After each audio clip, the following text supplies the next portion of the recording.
श्री शिवाय नमस्तुभ्यम। स्वागत है आपका शिव पुराण श्री कोटि रुद्र संहिता 24वें अध्याय में। गौतम प्रभाव। सूत जी बोले, हे महामुनियों, प्राचीन काल में गौतम नामक एक महामुनि थे जिनकी पत्नी का नाम अहिल्या था। वे महामुनि गौतम दक्षिण में स्थित ब्रह्म पर्वत पर हजारों वर्षों में सिद्ध होने वाली तपस्या कर रहे थे। उस समय लगभग 100 वर्षों से वर्षा नहीं हुई थी, जिससे सूखा पड़ा हुआ था। पीने के लिए जल भी उपलब्ध नहीं था। सारे वृक्ष, पौधे आदि सभी वनस्पतियां सूख चुकी थी। उस समय आए इस संकट से मुक्ति दिलाने हेतु बहुत से ऋषि मुनियों ने समाधि ले ली थी। तब गौतम ऋषि ने इस वर्षा के संकट को दूर करने हेतु वर्षा के देव वरुण को प्रसन्न करने हेतु उनकी तपस्या करना आरंभ की।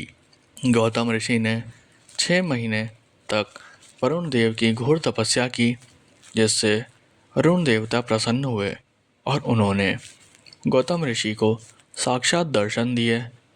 वरुण देव बोले, हे गौतम ऋषि, मैं आपकी उत्तम भक्ति भावना से की गई तपस्या से बहुत संतुष्ट हुआ हूँ। मांगो, क्या वर मांगना चाहते हो?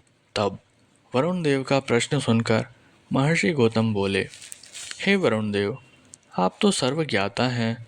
भगवान, आप जानते ही हैं कि वर्षा न होने के कारण संसार के सभी चराचर प्राणी व्याकुल हैं। इसलिए सबकी परेशानियों एवं दुखों को दूर करने के लिए मैं चाहता हूँ कि वर्षा हो जाए। महर्षि गौतम के वर को सुनकर वरुण देव बोले कि मैं तो इस जगत के ईश्वर कल्याणकारी भगवान शिव के अधीन हूँ और उन्हीं की आज्ञा और प्रेरणा के फलस्वरूप कार्य करता हूँ। इसलिए इस वरदान को तो सर्वेश्वर शिव ही दे सकते हैं। अतः आप मुझसे कुछ और मांग लो। तब महर्षि गौतम बोले, प्रभु, आप मुझे जलदान दीजिए। इससे बड़ा और कोई पुण्य नहीं है और इसे कोई नष्ट भी नहीं कर सकता। तब गौतम जी की विनती को स्वीकार करते हुए वरुण देव बोले कि आप एक गड्ढा खोदिए, मैं उसे जल से भर दूंगा और उस गड्ढे का जल कभी खाली नहीं होगा और इसके लिए तुम्हारा नाम भी संसार में प्रसिद्ध हो जाएगा।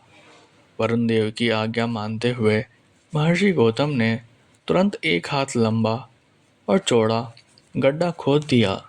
तब वरुण देव ने उसे जल से भर दिया और महर्षि गौतम से बोले, हे महामुनि, इस स्थान पर किए गए सभी कर्म, दान, हवन, देव पूजन, तपस्या, पितृश्राद्ध आदि सब सफल होंगे। यह कहकर वरुण देव अंतर्ध्यान हो गए। तब गौतम ऋषि बहुत प्रसन्न हो गए कि सबके संकटों को उन्होंने दूर कर दिया है। इसलिए कहते हैं कि संकट के समय बड़ों की शरण में जाने से दुखों से मुक्ति मिलती है। इस प्रकार महर्षि गौतम इच्छित वर पाकर खुश हो एवं स्नान आदि नित्य कर्मों से निवृत्त होकर जो आदि अन्न पैदा करने लगे।